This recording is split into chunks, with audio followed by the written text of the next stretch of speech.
আটলান্টিকের পাড়ে নীল জলরাশি আর সোনালি রোদের দেশ পর্তুগাল।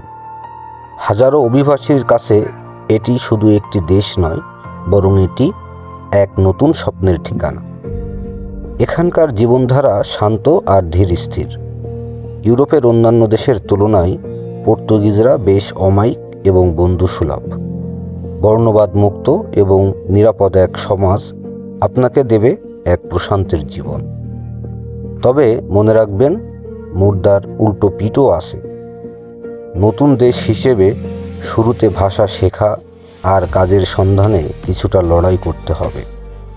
এখানকার আইনি প্রক্রিয়া আর ইমিগ্রেশন সিস্টেমের জন্য প্রয়োজন অসীম ধৈর্য, কিন্তু আপনার পরিশ্রম আর সঠিক পরিকল্পনা থাকলে সাফল্য এখানে আসবেই। সমুদ্রের ধারের এক কাপ কফি, বিকেলের মিষ্টি রোদ আর মাঝে মধ্যে বৃষ্টি, এসব কিন্তু আপনার নিরাপদ ভবিষ্যৎ। এটাই হচ্ছে পর্তুগাল। যারা নতুন শুরুর খোঁজে এখানে আসছে, তাদের জন্য এই দেশ সবসময় খোলা। সকলের জন্য শুভকামনা, আমার নিজের জন্যও শুভ।